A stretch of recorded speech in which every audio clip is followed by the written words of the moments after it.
नमस्कार बच्चों, आज हम नेक्स्ट टॉपिक देखने वाले हैं ठोस का प्रतलीय प्रसरण। तो ठोस एक रेखीय प्रसरण के अनुसार ही ठोस के चद्दर का तापमान बढ़ाने पर उसका क्षेत्रफल बढ़ता है और उसे ठोस का प्रतलीय प्रसरण कहते हैं। वह निम्न सूत्र से बताया जाता है A2 बराबर A1 1 plus sigma delta T. यहाँ डेल्टा टी है तापमान में परिवर्तन और A1 A2 यह ठोस के चद्दर का प्रारंभिक और अंतिम क्षेत्रफल है। ठोस का घनीय प्रसरण देखिए, ठोस के चद्दर जैसे ठोस के त्रिमितीय टुकड़े को ऊष्मा देने पर उसका सभी ओर से प्रसरण होता है और उसे उसके आयतन में वृद्धि होती है। इसे ठोस का घनीय प्रसरण कहते हैं। इसका सूत्र है V2 बराबर V1 1 plus beta delta T. यहाँ पे डेल्टा टी यह तापमान में होने वाला परिवर्तन है और V1 V2 यह उसके ठोस का अंतिम तथा प्रारंभिक आयतन है और बीटा यह ठोस का प्रसरणांक है। आगे देखिए, यहाँ पर द्रव का प्रसरण दिया गया है। द्रव का प्रसरण कैसे होता है वो देखते हैं। द्रव का निश्चित आकार नहीं होता परंतु उन्हें निश्चित आयतन होता है, इसलिए हम द्रव का घनीय प्रसरणांक उपयुक्त सूत्र से देखने वाले हैं। V2 बराबर V1 फिर bracket 1 plus beta delta T. यहाँ डेल्टा टी यह तापमान में होने वाला परिवर्तन अर्थात V2 V1 यह द्रव का अंतिम तथा प्रारंभिक आयतन है और बीटा यह द्रव का प्रसरणांक है।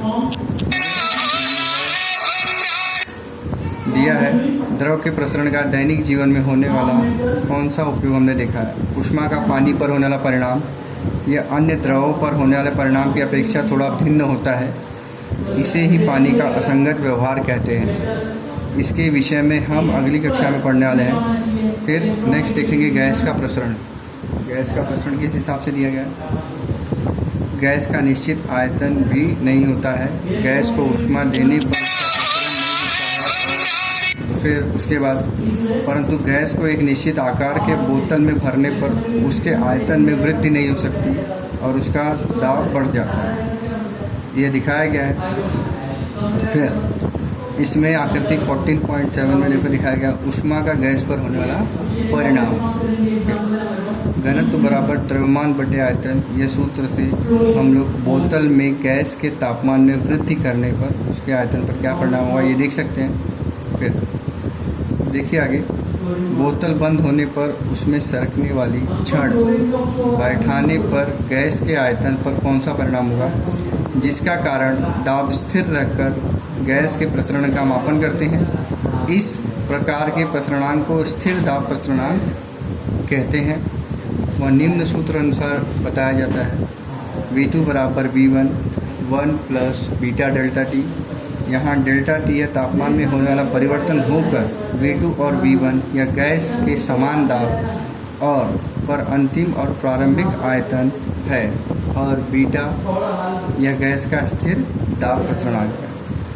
तो देखिए यहाँ पर ट्रेन की पटरियों के बीच में गैप क्यों रखा जाता है, क्योंकि रेल की पटरी के समान प्रसरण के कारण गर्मी में पुलों की लंबाई में वृद्धि होने की संभावना होती है। गर्मी में उनमें कुछ प्रसरण होता है और डेनमार्क में 18 किलोमीटर लंबाई वाले द ग्रेट बेल ब्रिज की लंबाई गर्मी में 4.7 मीटर बढ़ती है, इसलिए पुल की रचना में भी इस प्रसरण को समावेश करने की व्यवस्था की गई।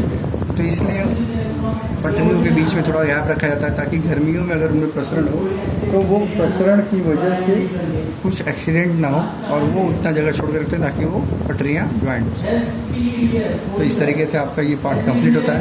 आप इसका क्वेश्चन आंसर लिख डालिए, जो भी इम्पॉर्टेंट पॉइंट्स है उसको याद करिए, जिससे कि आपको पार्ट समझने और याद करने में आसानी हो। तो आज हम इतना ही करते हैं। ओके, धन्यवाद।